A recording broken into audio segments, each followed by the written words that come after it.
Get ready for Karnataka TET Kannada ವ್ಯಾಕರಣ ಭಾಗ 24 10ನೇ ತರಗತಿ ಸಿರಿಗನ್ನಡ.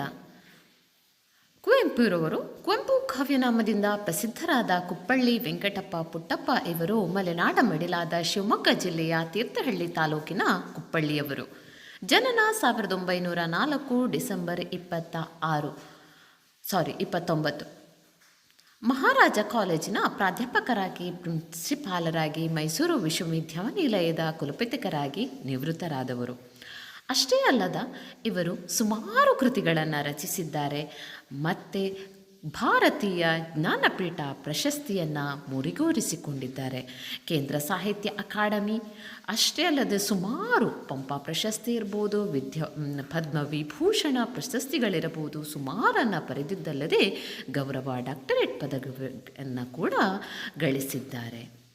ಅಶ್ವಿಜ ಅಂದರೆ ಚೈತ್ರದಿಂದ 7ನೇ ಮಾಸ, ಇಳೆ ಅಂದರೆ ಭೂಮಿ, ಎಲ್ಲರ್ ಅಂದರೆ ಗಾಳಿ, ಕೊನೆ ಅಂದರೆ ಗೊನೆ, ತಿರೆ ಅಂದರೆ ಭೂಮಿ, ನವಧಾತ್ರಿ ಅಂದರೆ ಹೊಸದಾಗಿ ಕಾಣುವ ಭೂಮಿ, ಮಗಕಲ್ಲು ಅಂದರೆ ನಯವಾದ ಬಟ್ಟೆ, ವನದಿ ಅಂದರೆ ಸಮುದ್ರ, ಶ್ಯಾಮಲ ಅಂದರೆ ಕಪ್ಪು ನೀಲ, ಶಾಲಿವನ ಅಂದರೆ ಪಚ್ಚೆ. ಭಾಷೆಯ ಸೊಬಗು. ಕೆಲವು ಶಬ್ದಗಳು ಬೇರೆ ಭಾಷೆಯಿಂದ ಎರವಲಾಗಿ ಬಂದರೂ ಕಾಲದಲ್ಲಿ ನಮ್ಮ ಭಾಷೆಯವೇ ಆಗಿಬಿಟ್ಟಿದೆ. ಇಂತಹವನ್ನು ನಾವು ತತ್ಸಮ ತದ್ಭವ ಎನ್ನುತ್ತೇವೆ. ಸಂಸ್ಕೃತದಿಂದ ಕನ್ನಡಕ್ಕೆ ಬಂದ ಇಂತಹ ಸಾವಿರಾರು ಪದಗಳಿವೆ. ಸುಮಾರು ತತ್ಸಮ ಸದ್ಭವ ಎನ್ನುವಂಥದ್ದು ತುಂಬ ಇಂಪಾರ್ಟೆಂಟ್. ಜಾವ ಅಂದರೆ ಯಾಮ, ಸಂಚೆ ಅಂದರೆ ಸಂಧ್ಯಾ, ದಡ ಅಥವಾ ತಟ ಅಂದರೆ ತಟಿ, ಅಜ್ಜ ಅಯ್ಯ ಅಂದರೆ ಆರ್ಯ, ಸಕ್ಕರೆ ಅಂದರೆ ಶರ್ಕರ. ಇನ್ನು ಭಾಷಾಭ್ಯಾಸದಲ್ಲಿ ಬರುವಂಥದ್ದು ಮತ್ತೇಬ ವೃತ್ತ ಅಂತ ಹೇಳುವಂಥದ್ದು. ಈ ವೃತ್ತದ ಬಗ್ಗೆ ಆಲ್ರೆಡಿ ನನ್ನ ಪ್ರೀವಿಯಸ್ ವಿಡಿಯೋದಲ್ಲಿ ನೋಡ್ಕೊಳ್ಳಿ, ಇಂಪಾರ್ಟೆಂಟ್. ಟೆಟ್ GPST ಚಾಪ್ಟರನ್ನು ನೋಡ್ತಾ ಹೋಗಿ, ತುಂಬ ಇಂಪಾರ್ಟೆಂಟ್ ಇದು ಬರುವಂಥದ್ದೇ. ಅಷ್ಟೇ ಮಾತ್ರ ಅಲ್ಲ, ಈ ವೃತ್ತದಲ್ಲಿ ಇನ್ನೊಂದು ವೃತ್ತ ಇರುವಂಥದ್ದು ಚಂಪಕಮಾಲಾ ವೃತ್ತ ಅಂತ ಹೇಳುವಂಥದ್ದು. ಪ್ರತಿ ಪಾದದಲ್ಲೂ 21 ಅಕ್ಷರಗಳಿದೆ. ಪಾದವು ನ, ಜ, ಭ, ಜ, ಜ, ಜ, ರ ಎಂಬ ಗಣಗಳಿಂದ ಕೂಡಿದೆ. ಅಷ್ಟೇ ಅಲ್ಲದೆ ಆದಿಪ್ರಾಸದಿಂದ ಕೂಡ ಇದು ಅಲಂಕಾರವಾಗಿದೆ. ಮುಂದಿನದು ಅಲಂಕಾರ. ಅಲಂಕಾರವೂ ಅಷ್ಟೇ ಇಂಪಾರ್ಟೆಂಟ್. ಟೆಟ್ ಅಂತ ಹೇಳುವಂಥ ಕಾನ್ಸೆಪ್ಟ್ ಬಂದಾಗ ಅಲ್ಲಿ ಅಲಂಕಾರಗಳು ಕೂಡ ಇಂಪಾರ್ಟೆಂಟ್ ಆಗ್ತದೆ. ದೃಷ್ಟಾಂತ ಅಲಂಕಾರ ಇರ್ಬೋದು, ಉತ್ಕೃಷ್ಟ ಅಲಂಕಾರ ಇರ್ಬೋದು. ಅಲಂಕಾರದಲ್ಲಿ ಅದು ಹೇಗೆ ಬರೆಯುವಂಥದ್ದು. ದೃಷ್ಟಾಲಂಕಾರ ಅಂತ ಹೇಳಿದರೆ 2 ಬೇರೆ ಬೇರೆ ವಾಕ್ಯಗಳಲ್ಲಿ ಅರ್ಥ ಸಾದೃಶ್ಯದಿಂದ ಬಿಂಬ ಪ್ರತಿಬಿಂಬ ಭಾವ ತೋರಿ ಬಂದರೆ ಅದನ್ನು ದೃಷ್ಟಾಲಂಕಾರ ಅಂತ ಹೇಳ್ಬೋದು. ಒಂದು ಎಕ್ಸಾಂಪಲ್ ಹೇಗೆ ಅಂತ ಹೇಳಿದರೆ, ಮಾತು ಬಲ್ಲವನಿಗೆ ಜಗಳವಿಲ್ಲ, ಊಟ ಬಲ್ಲವನಿಗೆ ರೋಗವಿಲ್ಲ. ಆಲ್ಮೋಸ್ಟ್ ಗಾದೆ ಥರ ಬರುವಂಥದ್ದನ್ನು ನಾವು ದೃಷ್ಟಾಲಂಕಾರ ಅಂತ ಹೇಳ್ತೇವೆ. ಉತ್ಕೃಷ್ಟಾಲಂಕಾರ ಕೂಡ ಬರ್ತದೆ. ಒಂದು ಸ್ವಲ್ಪ ಸ್ಟಾಪ್ ಮಾಡಿ ನೋಡ್ಕೊಳ್ಳಿ. ಮೊದಲಿನ ಟಾಪಿಕ್ ಇದು ಒಂದು ಜನಪದ ಗೀತೆ. ಜನಪದ ಗೀತೆ ಅಂತ ಹೇಳಿದ ತಕ್ಷಣ ನಿಮಗೆಲ್ರಿಗೂ ಗೊತ್ತೇ ಇದೆ. ಜನಪದ ಅಂತ ಹೇಳಿದರೆ ಜನರ ಬಾಯಿಯಿಂದ ಪದದಿಂದ ಪದಗಳು ಹುಟ್ಟಿ ಆಗಿರುವಂತಹ ಗೀತೆಗಳು. ಅದು ಅಷ್ಟೇ, ಅದಕ್ಕೆ ಲಿಖಿತವಾಗಿ ಏನೂ ಇಲ್ಲದಿದ್ದರೂ ಕೂಡ ಅದು ಜನರ ಬಾಯಿಯಿಂದ ಒಂದೊಂದು ಜನ್ರೇಷನಿಂದ ಇನ್ನೊಂದು ಜನ್ರೇಷನ್ಗೆ ಪಾಸ್ ಆಗುವಂಥದ್ದು. ಅರ್ಥಗಳು. ಅಗಸಿ ಅಂದರೆ ಹೆಬ್ಬಾಗಿಲು, ಕಾರಕೋನ ಅಂದರೆ ಗುಮಾಸ್ತ, ಕೊಳ್ಳಿ ಅಂದರೆ ಬೆಂಕಿ, ಘೋರ ಎಂದರೆ ಆಪತ್ತು, ಜತ್ತ ಎಂದರೆ ಜೊತೆ, ಟಾರ ಅಂದರೆ ನಾಶ, ಭಂಟ ಅಂದರೆ ವೀರ, ಲೂಟಿ ಅಂದರೆ ಸುಲಿಗೆ, ಹತಾರ ಅಂದರೆ ಆಯುಧ, ಹುಕುಂ ಅಂದರೆ ಆದೇಶ. ಕಸರತ್ತು ಅಂದರೆ ಚಮತ್ಕಾರ, ಕುಮಕಿ ಅಂದರೆ ಸಹಾಯ ಅಥವಾ ಒತ್ತಾಸೆ, ಘಾತಕ ಅಂದರೆ ದ್ರೋಹಿ, ಚರಿಗೆ ಅಂದರೆ ತಂಬಿಗೆ, ಜಲದ ಅಂದರೆ ತೀರ್ವ, ದಂಡು ಅಂದರೆ ಸೈನ್ಯ, ಬರಪೂರ ಅಂದರೆ ಪ್ರವಾಹ, ಮಸಲತ್ತು ಅಂದರೆ ಪಿತೂರಿ. ಮುಂದೆ ಟಿಪ್ಪಣಿ, ತುಂಬ ಇಂಪಾರ್ಟೆಂಟ್.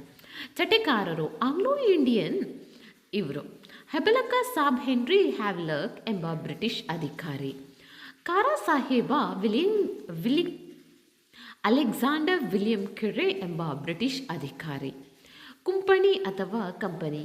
ಈಸ್ಟ್ ಇಂಡಿಯಾ ಕಂಪನಿ ಎಂಬ ಬ್ರಿಟಿಷ್ ಸರ್ಕಾರ ರಚಿಸಿದ್ದ ಆಡಳಿತಾತ್ಮಕ ಒಂದು ಸಂಸ್ಥೆ. ಕಂಪನಿ ಬಗ್ಗೆ ಎಲ್ರಿಗೂ ಗೊತ್ತಿರುವಂಥದ್ದು, ಅದನ್ನೇ ಕಂಪನಿ ಅಂತಲೂ ಕೂಡ ಹೇಳ್ತಾರೆ. ಈಸ್ಟ್ ಇಂಡಿಯಾ ಕಂಪನಿ ನಮ್ಮ ದೇಶದಲ್ಲಿ ರಾಣಿ ಎಲಿಜಬೆತ್ ಇದ್ದಾಗ ಸ್ಟಾರ್ಟ್ ಮಾಡಿರುವಂಥ ಕಾನ್ಸೆಪ್ಟ್. ಮುಂದೆ ಭಾಷೆಯ ಸೊಬಗು. ಭಾಷೆಯ ಸೊಬಗಲ್ಲಿ ಏನು ಹೇಳ್ತೇವೆ ಅಂದರೆ, ಕೆಲವು ಶಬ್ದಗಳು ಭಾಷೆಯಿಂದ ಭಾಷೆಗೆ ಪ್ರಯಾಣ ಮಾಡುತ್ತವೆ, ಕೆಲವು ಶಬ್ದಗಳು ಇಂಥ ಪ್ರಯಾಣದಲ್ಲಿ ತಮ್ಮ ರೂಪದಲ್ಲಿ ಅಲ್ಪ ಸ್ವಲ್ಪ ಬದಲಾವಣೆಯನ್ನು ಉಂಟು ಮಾಡ್ತದೆ. ಇನ್ನೂ ಕೆಲವು ಶಬ್ದಗಳು ಅಂಥ ಮಹತ್ತರ ಬದಲಾವಣೆ ಏನೂ ಆಗದೆ ಮೂಲ ಸ್ವರೂಪದಲ್ಲಿ ಉಳಿಯುತ್ತದೆ ಮತ್ತು ಆ ಶಬ್ದಗಳೇ ಆಗಿರ್ತವೆ. ಕನ್ನಡವು ಇಂತಹ ನೂರಾರು ಶಬ್ದಗಳನ್ನು ಅಥವಾ ಸಂಸ್ಕೃತಿಯಿಂದ ಇಲ್ಲಿ ಇದೆ. ಅದನ್ನು ನೋಡ್ತಾ ಹೋಗೋಣ. ಅನ್ನ ಅಂದರೆ ಅನ್ನಂ, ನೀರು ಅಂದರೆ ನೀರು, ಶಬ್ದ ಅಂದರೆ ಶಬ್ದ, ಪದ ಅಂದರೆ ಪದಂ, ವಾಕ್ಯ ಅಂದರೆ ವಾಕ್ಯಂ, ಶಾಲೆ ಅಂದರೆ ಶಾಲಾ, ಪುಸ್ತಕ ಅಂದರೆ ಪುಸ್ತಕಂ. ಇಂಥ ಕಾನ್ಸೆಪ್ಟನ್ನು ಸ್ವಲ್ಪ ಕಲೆಕ್ಟ್ ಮಾಡಿಟ್ಕೊಳ್ಳಿ, ಇಂಪಾರ್ಟೆಂಟ್ ಆಗ್ತದೆ. ರಗಳೆ ಮುಂದಿನದು. ರಗಳೆಯ ಲಕ್ಷಣಗಳೇನಾಗ್ತದೆ ಅಂತ ಹೇಳಿದರೆ, ಇದು ಬಹುಪಾದಗಳುಳ್ಳ ಪದ್ಯವಾಗಿದೆ. ಇದರ ಎಲ್ಲ ಪಾದಗಳು ಮಾತ್ರಾಗಳ ಸಂಖ್ಯೆಯಲ್ಲಿ ಸಮಾನವಾಗಿರುತ್ತದೆ. ಎರಡೆರಡು ಪಾದಗಳಿಗೆ ಪ್ರಾತ್ಯಕ್ಷರವಿರುತ್ತದೆ. ಅಂತ್ಯಪ್ರಾಸ ಇರ್ಬೋದು, ಸಾಮಾನ್ಯವಾಗಿ ಕೆಲವು ಕಡೆ ಇರುತ್ತದೆ. ಕನ್ನಡದಲ್ಲಿ ಉತ್ಸಾಹ ರಗಳೆ, ಮಂದಾನಿಲ ರಗಳೆ ಮತ್ತು ಲಲಿತ ರಗಳೆ ಎನ್ನುವಂತಹ 3 ಥರದ ವಿವಿಧ ರಗಳೆಗಳು ನಮ್ಮ ಪ್ರಚಲಿತದಲ್ಲಿದೆ. ಉತ್ಸಾಹ ರಗಳೆ ಎಂದರೆ ಇದರಲ್ಲಿ 2 ವಿಧವಿದೆ. 1ನೆಯ ವಿಧದಲ್ಲಿ 3 ಮಾತ್ರೆಗಳ 4 ಗಣ ಇದ್ದರೆ, 2ನೇ ವಿಧೇಯದಲ್ಲಿ 3 ಮಾತ್ರೆಯ 3 ಗಣಗಳು. ಆದರೆ ಕೊನೆಗೊಂದು ಗುರು ಇರಲೇಬೇಕು. ಇಲ್ಲಿ ಉತ್ಸಾಹ ರಗಳೆಯಲ್ಲಿ 3 ಮೂರರದು 3 ಇದ್ದು 3 3 9 ಪ್ಲಸ್ ಒಂದು ಗುರು ಇರಬೇಕು. ಗುರು ಅಂದರೆ 2 ಕಾನ್ಸೆಪ್ಟ್ ನೋಡ್ಕೊಳ್ಬೋದು. 3ರ 4ರದು ಫಸ್ಟ್ ಭಾಗ 1ರ ಬಗ್ಗೆ ಮಾತಾಡ್ತಾ ಇದ್ದಾರೆ, 3ರ 4 ಭಾಗ ಇರಬೇಕು.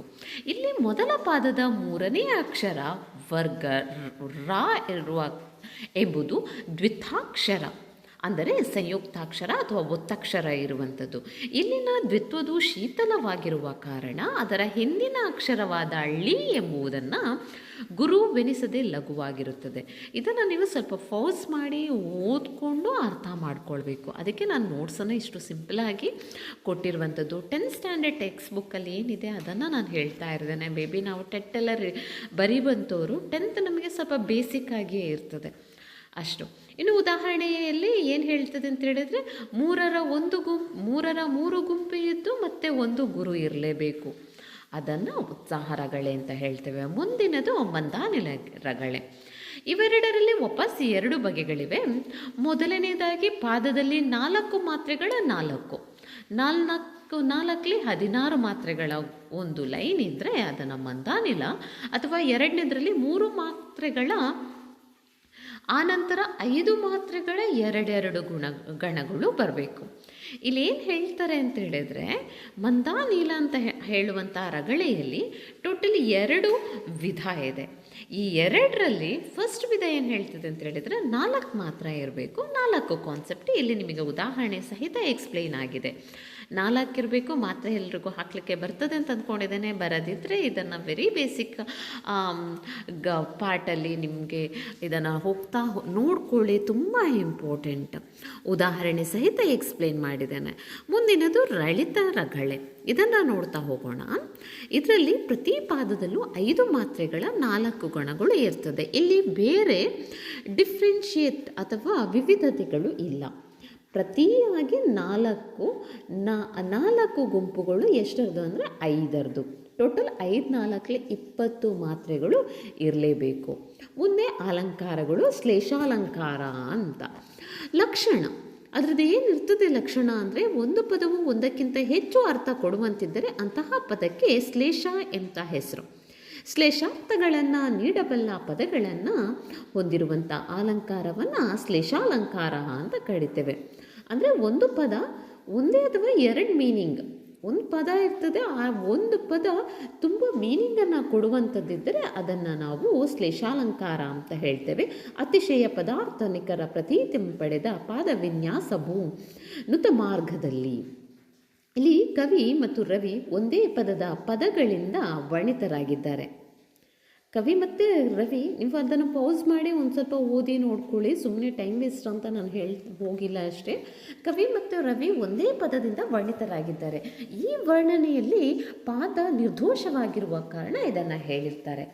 ಪದಾರ್ಥ ಏನೆಲ್ಲ ಇದೆ ಅಂದರೆ ಕವಿಯ ಪರವಾಗಿ ಪದದ ಅರ್ಥ, ರವಿಯ ಪದವಾಗಿ ವಸ್ತು ಅಂತ ಹೇಳ್ತೇವೆ. ನೆಕ್ಸ್ಟ್ ಪದ್ಯದ ಸಾಲನ್ನು ಪಾದ ಅಂತ ಹೇಳ್ತೇವೆ, ಅಥವಾ ಕಿರಣವನ್ನು, ಸನ್ಲೈಟಲ್ಲಿರುವಂಥ ಈ ಕಿರಣವನ್ನು ನಾವು ಪಾದ ಅಂತಲೂ ಹೇಳ್ತೇವೆ. ವೀಲರವ ಲಕ್ಷ್ಮೀಶ. ಚಿಕ್ಕಮಗಳೂರು ಜಿಲ್ಲೆಯ ಕಡೂರು ತಾಲೂಕಿನ ದೇವನೂರಿಯವರು. ಇವರು ಕಾಲ ಸಹ 1550. ಇವರು ಲಕ್ಷ್ಮೀ ರಮಣ, ಲಕ್ಷ್ಮೀಪತ ಎಂಬ ಹೆಸರುಗಳು ಇವಿದೆ. ಅಷ್ಟೇ ಅಲ್ಲದೆ ಜೈಮಿನಿ ಭಾರತದ ಕಾನ್ಸೆಪ್ಟನ್ನು ಬರೆದಿರುವಂಥದ್ದು. ಉಪವನ ಅಂದರೆ ಉದ್ಯಾನ, ಕದಳಿ ಅಂದರೆ ಬಾಲೆ, ತುರಂಗ ಅಂದರೆ ಕುದುರೆ, ನೆತ್ತಿ ಅಂದರೆ ಹಣೆ, ಬಂಜಿ ಅಂದರೆ ವಂದ್ಯ, ಬಡಿ ಅಂದರೆ ಹೊಡೆ, ಲಿಖಿತ ಅಂದರೆ ಬರೆ, ಅಡಗು ಅಂದರೆ ಶೌರ್ಯ, ಉರ್ವಿ ಅಂದರೆ ಭೂಮಿ, ಚರಿಸು ಅಂದರೆ ಸಂಚರಿಸು, ದೊರೆ ಅಂದರೆ ಅರಸು, ಪಸರು ಅಂದರೆ ಹರಸು, ಸಂತಾನವಿಲ್ಲದವಳು, ಮುಳಿ ಅಂದರೆ ಕೋಪ, ವಾಜಿ ಅಂದರೆ ಕುದುರೆ, ಹಯ ಅಂದರೆ ಕುದುರೆ. ಇದು ಈ ಚಾಪ್ಟರಲ್ಲಿ ಬರುವಂತಹ ಅರ್ಥಗಳನ್ನು ನಾನು ಹೇಳ್ತಾ ಹೋಗಿರುವಂಥದ್ದು. ಮುಂದೆ ಟಿಪ್ಪಣಿ. ರಘು ಅಂದರೆ ಸೂರ್ಯವಂಶದ ಅರಸ. ತನ್ನ ಪರಾಕ್ರಮದಿಂದ ಭೂಮಂಡಲವನ್ನು ಗೆದ್ದು ವಿಶ್ವಜಿತ್ ಎಂಬ ಯಾಗ ಮಾಡಿ ಸರ್ವಸ್ವವನ್ನು ದಾನ ಮಾಡಿ ಪ್ರಸಿದ್ಧರಾದರು. ಸೂರ್ಯವಂಶದ ಶ್ರೇಷ್ಠ ಅರಸನಾದ ಕಾರಣ ಇವನ ನಂತರ ಸೂರ್ಯವಂಶಕ್ಕೆ ರಘುವಂಶ ಎಂದು ಕೂಡ ಹೆಸರು ಬಂತು. ರಘು ಅಂತ ಹೇಳುವಂಥದ್ದು ಒಬ್ಬ ಅರಸ. ಅವನು ಯಾವುದರ ಅರಸ ಅಂತ ಹೇಳಿದರೆ ಸೂರ್ಯವಂಶ. ಮೊದಲು ನಾವೆಲ್ಲ ಅರಸರ ಕಾಲದಲ್ಲಿದ್ವಿ, ಅದಾದ ನಂತರ ಬ್ರಿಟಿಷರು ಬಂದು, ಅದಾದ ನಂತರ ಈಗ ನಾವು ಒಬ್ಬೊಬ್ಬರಾಗಿ ಇರುವಂಥ ಕಾನ್ಸೆಪ್ಟ್ಗಳು. ವಾಲ್ಮೀಕಿ ಒಬ್ಬರು ಮಹರ್ಷಿ. ನಾರದ ಮಹರ್ಷಿಯ ಬೋಧನೆಯಿಂದ ರಾಮನಾಮ ಜಪಿಸುತ್ತಿದ್ದಾಗ ಇವರ ಮೈ ಮೇಲೆ ಎಲ್ಲ ಹುತ್ತ ಬೆಳೆಯಿತು. ಈ ಸ್ಟೋರಿ ಕೇಳಿರ್ತೀರಂತ ಅಂದ್ಕೊಳ್ತೇನೆ. ಈ ಹುತ್ತವನ್ನು ನಾವು ವಾಲ್ಮೀಕ ಅಂತ ಹೇಳ್ತೇವೆ. ಈ ವಾಲ್ಮೀಕ ಬೆಳೆದು ಅದನ್ನು ಭೇದಿಸಿ ಹೊರಗಡೆ ಬಂದು ಇವರು ರಾಮಾಯಣವನ್ನು ಬರೆಯುವಂಥದ್ದು. ಈ ವಾಲ್ಮೀಕಿ ಅಂತ ಪರ್ಸನ್ ಅದನ್ನು ಭೇದಿಸಿ ಹೊರಗಡೆ ಬಂದಿರೋ ಕಾರಣ ಅವರಿಗೆ ವಾಲ್ಮೀಕಿ ಅಂತ ಹೆಸರು ಬರ್ತದೆ.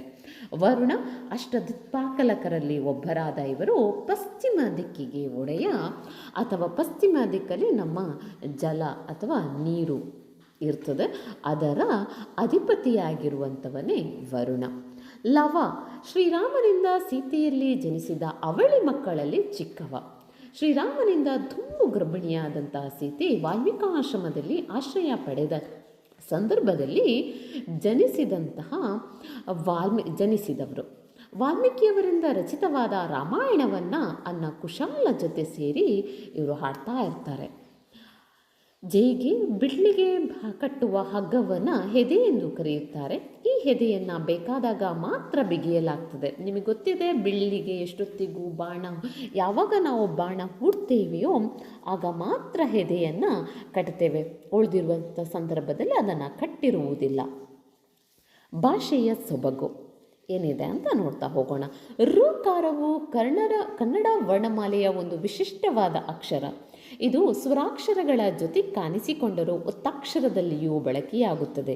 ಬೇರೆಯವರ ಸ್ವರಾಕ್ಷರವು ಒತ್ತಕ್ಷರವಾಗಿ ಬರುವುದಿಲ್ಲ. ಆದರೆ ಋ ಮತ್ತು ರ ಎಂಬ ಎರಡು ಅಕ್ಷರಗಳ ಒತ್ತಕ್ಷರವನ್ನು ಬಳಸುವಾಗ ನಾವು ಸಾಮಾನ್ಯವಾಗಿ ತಪ್ಪುಗಳನ್ನು ಮಾಡ್ತೇವೆ. ಗೃಹ, ಇಲ್ಲಿ ಋಕಾರ ಗುಣಿತಾಕ್ಷರವಾಗಿ ಬಂದಿದೆ.